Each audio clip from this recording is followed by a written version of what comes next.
There's a phrase you mentioned. I feel like men carry a brick around to show the world what really the house look like. Well, that's about the Eastern European Jewish music. Yes, I think that this phrase has much more resonance to you than anyone else. So I'm just wondering, from the first jam session you put up together to now the director of the Klezmer Conservatory Band, what was the commitment? That really led, yes. To take on the mission. And this actually, I mean, you know, Asian culture has this issue too, which is interesting because, so when a culture evolves, it can evolve organically in a lot of ways. African American traditions, to me, are the best example of organically evolving.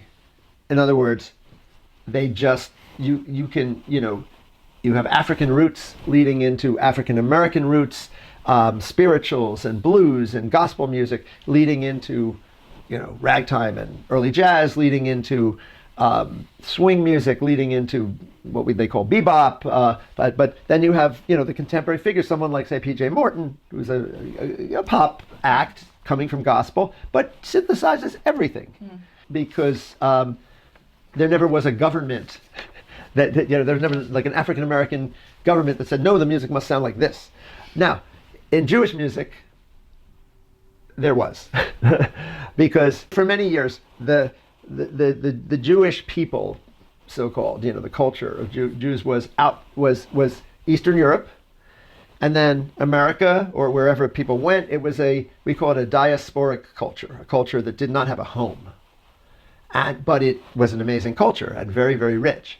And then there was a political move in the 20th century where everything had to center on the state of Israel, the idea of, you know, because it became a possibility to realize this dream of a Jewish homeland and all this kind of stuff. So they took that, and through doing that, they canceled out everything else.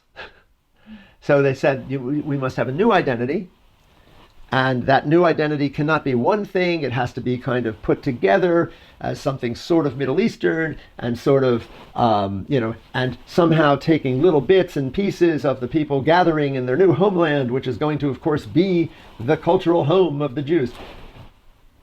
This was a political thing. It was not real.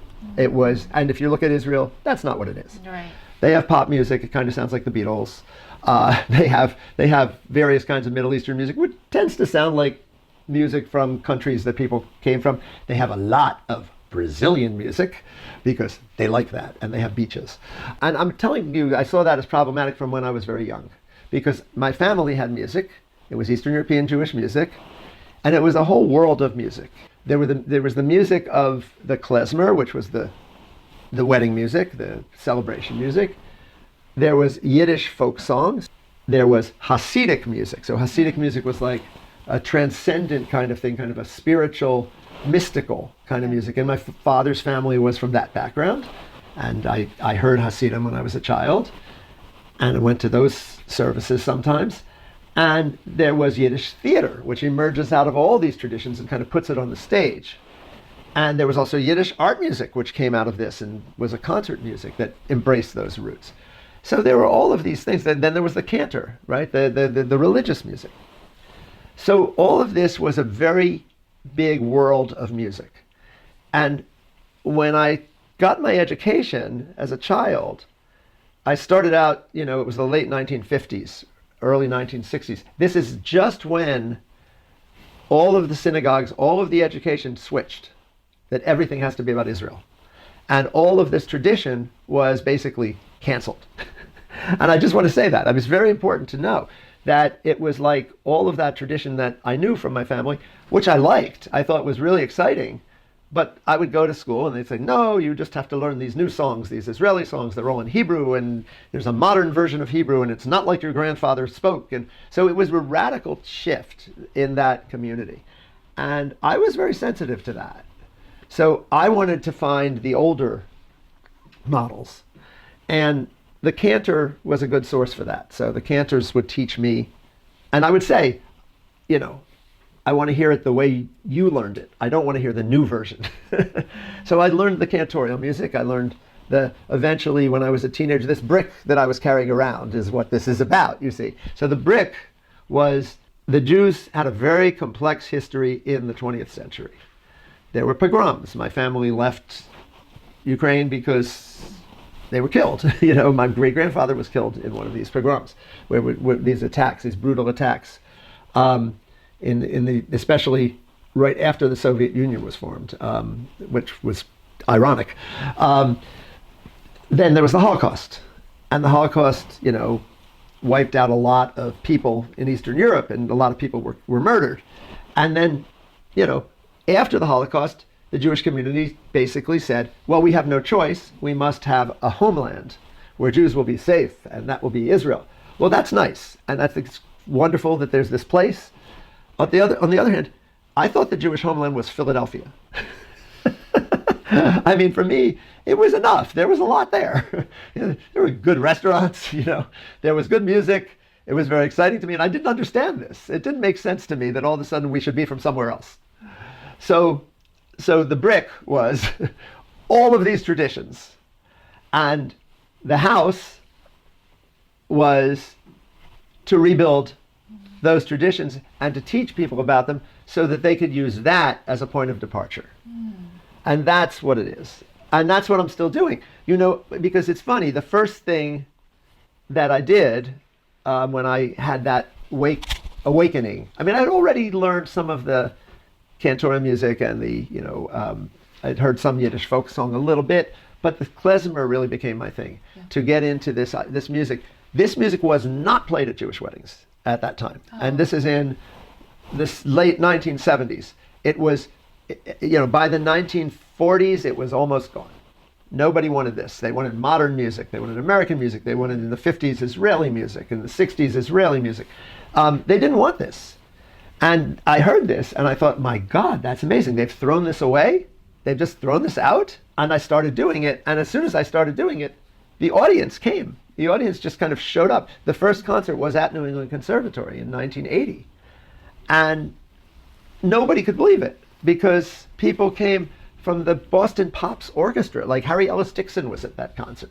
And a woman who had taught at the conservatory, taught violin in the 1920s, heard that concert.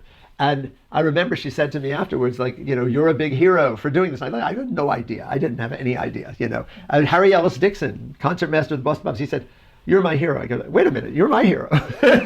He said, no, you don't understand. When we went to this school, you weren't allowed to play this music, but I know all of it. But it was gone. It was not something that anybody would do. And here you are bringing it back. So what happened is the klezmer music, the wedding music, became a signature music of the community. And people would use that, let's connect with our roots. And the nice thing was it doesn't have words. So anybody could enjoy it and dance to it. True. And so that became very popular. Yeah. My career has been doing that, and then I had to really learn Yiddish folk song and Yiddish theater music and Hasidic music. And I've taught all of these things. And in fact, right now, for the first time in my life, I'm now teaching the religious music to rabbis at Hebrew College, which I am really happy about, because again, in that tradition, they basically had decided at some point to totally change it and to make it like it must be this version of it. It's the standardization, and you have this in a lot of different kinds of music. It's too hard to learn to improvise it. No, that's wrong. The congregation wants to hear the same thing every week. Then they'll be familiar with it. It's so boring. And finally now, because I'm very interested in the improvisation in the musical tradition, now I've been recruited to teach that with this music that has been very static for a long time. So that's what I'm saying. That's what the brick is about. Wow. Yeah, I know. It's kind of heavy. Yeah, but for me, the first time I was listening to klezmer was just last month, but it just gave me such a different feelings, and I felt excited, I felt celebrated. Well, that's the thing, you see, because first of all, I never would have heard of it at all, except my family. I would never have known about this.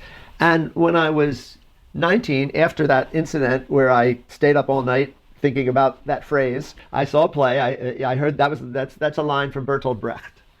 Carry a brick around to show, and it was about for him it was about Germany before the war, and then after the war, like how are we, and before the Nazis, you know, and then I feel like for the rest of my life, he was saying, I need to carry the vision of the real Germany to the world. And he did. Brecht did that with his plays. And that line struck me, and I just stayed up crying all night, like out in the field with a friend. And then I started talking to my family. I was 19, and I called them up. I said, look, I know you told me there's no point in learning the music you play because nobody wants to hear it, but I have a different opinion. I think everyone will want to hear it. And then I gathered together musicians, inspired actually by Irish musicians, by the way, because Irish musicians were starting to do that. They had the same experience.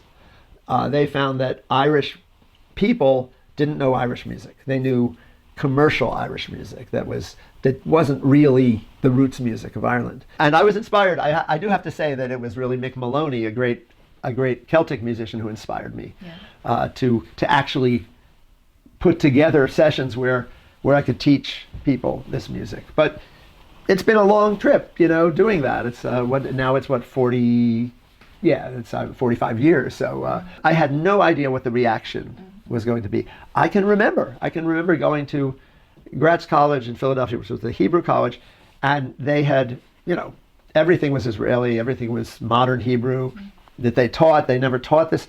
And then in the back room, there was a closet. And that's where they kept all this music.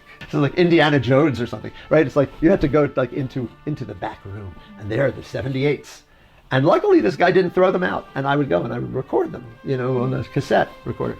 And then I would go out, you know, I remember I'm waiting for the bus to go home and thinking like, is anyone going to want to hear this? You know, is anyone going to be interested? But it's a whole movement now.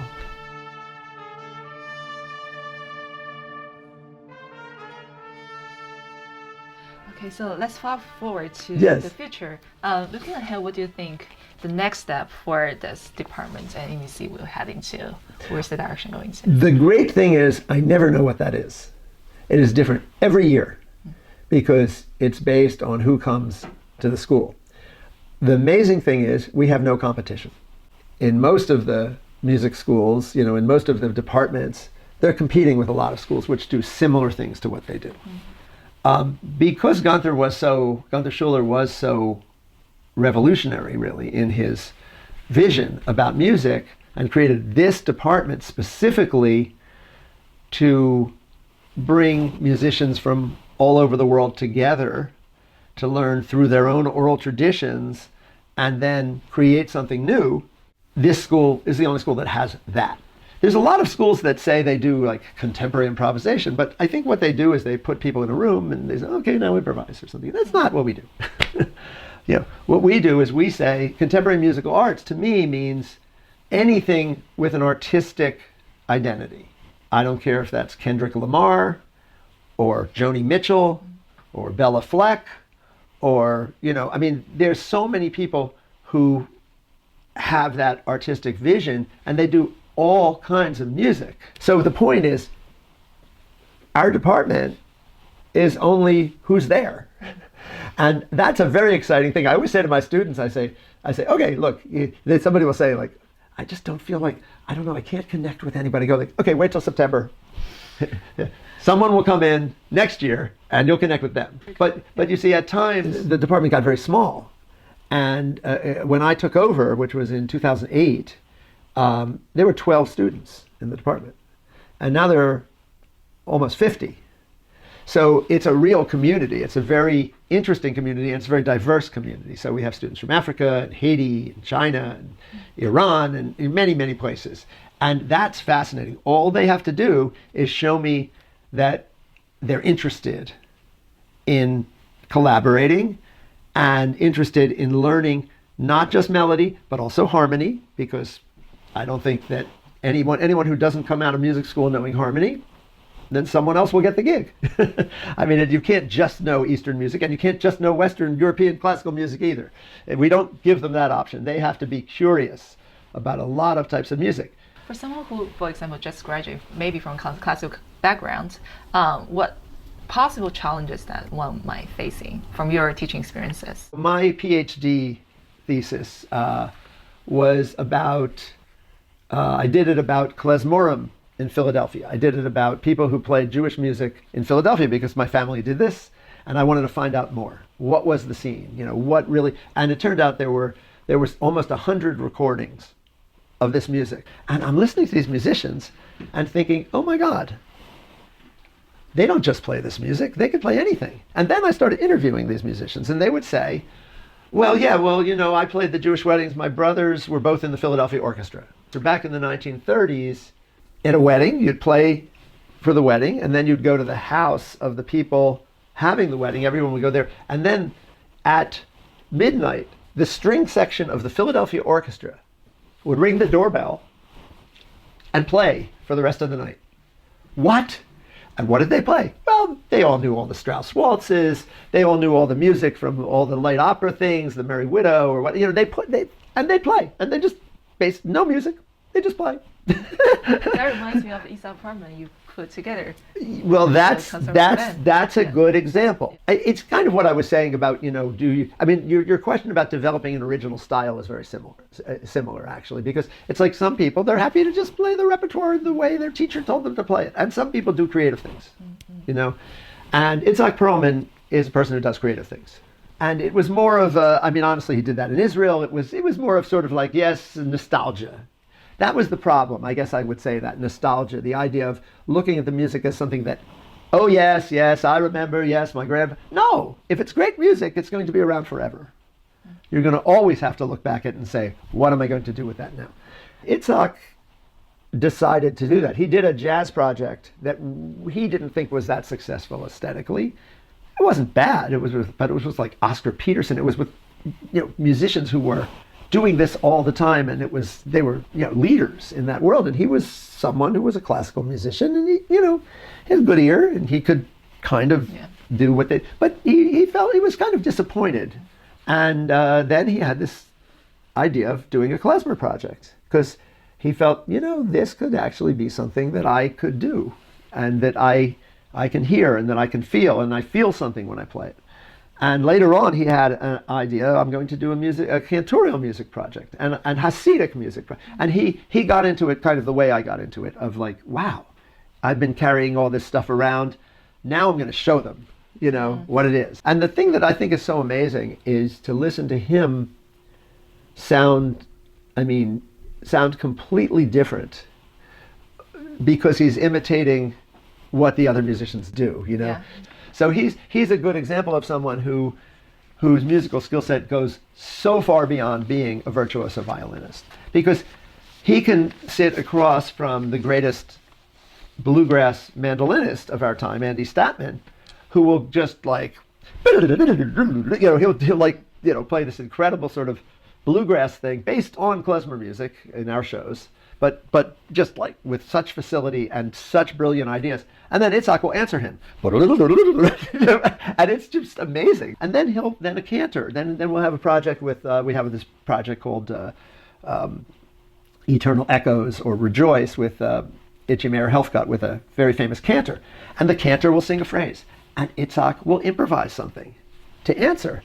And you know, when he was a child, he would listen to recordings of cantors, and he knew what they did. He knew how they improvised, and he can do that on the violin.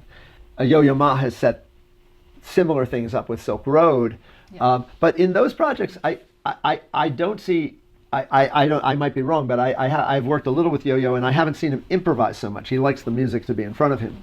Itzhak improvises very well, I would say. So that's a good example of somebody, you know, who just is a great musician in the old sense of the word, right? In other words, he could have been those musicians, one of those musicians who rings the doorbell at midnight and just plays, you know, requests for the rest of the night. But that's how musicians were trained. That's true. Yeah. And now they're trained to play specific repertoire in a specific way. And in my opinion, that's very boring. There's another quote by Alfred Dolphy, which I want to mention and hear from your perspective. And he said, the more freedom you achieve is actually you want more precision in the music note that you play. Of course, who said this? Eric Dolphy. Eric Dolphy. Yeah. Well, Eric Dolphy's a virtuoso. Yes. But of course, he's talking. The more freedom, the more precision. Yes. God bless him, you know. I mean, he was another one of the greatest musicians of the 20th century. I mean, that's a beautiful thing to aspire to. I would never say that, but it's a beautiful idea. You know, there's, of course, you know, one of the most famous quotes from the 20th century is when, you know, Vladimir Horowitz said, you know, well, what I do is not so hard. The greatest pianist of our time is Art Tatum, right? And we don't know whether he really said that, but that's always passed around, that Art Tatum, because Art Tatum didn't need anything in front. He was blind, you know. He could improvise music that was as great. He could take any song and make it into like something that was as great as anything Liszt or Chopin ever wrote. And that's the level of creativity. Again, life experience, creativity. I mean, you know, he's from Toledo, Ohio. Like, okay, so why would that make it possible? Like, well, somehow he grew up in the right environment where he had this talent and technique, and he knew the repertoire, and he had the creativity, you know, and that life experience enabled him to be, in Horowitz's opinion, better than Horowitz. I'm not very interested in being a virtuoso musician, and I've never been. My partner, Eden McAdam-Somer, who I run the department with, I let her take care of that. She's a virtuoso musician. That's fine. To me, I don't care how virtuosic somebody is. I just want to hear that they understand that they need to make the sounds that they hear with the instrument. Their fingers need to connect to the notes that they're hearing in their head. I mean, people will play me recordings of musicians, you know, in the jazz world and say, wow, this is great. Wow, don't you love that? And I go like, no. The things I try to do is I try to connect with people who understand music on a deep level. I try to keep my vision artistic. So it's not about the industry. The music industry will basically, you know, eat you up and spit you out. That's what the music industry does, and find somebody else who does it more like what they want to sell to mass audiences that don't know anything about art. Okay, fine, you know. And I mean, I have these students, they want to learn film scoring, and they say, okay, so, you know, I went to Berkeley, I learned film scoring, and I go like, you didn't learn film scoring, you learned how to use a machine. Well, I would like to close tTt by what a quote from Mr. Hankus said: music is not the way to feed ego, it is social. So let us be a reminder to all of us, coming back to the collectedness and the power of music that connect us all, and also be a continued thought to guide us, both in our music and our community. Thank you, Mr. Hankus. Amen. Yes.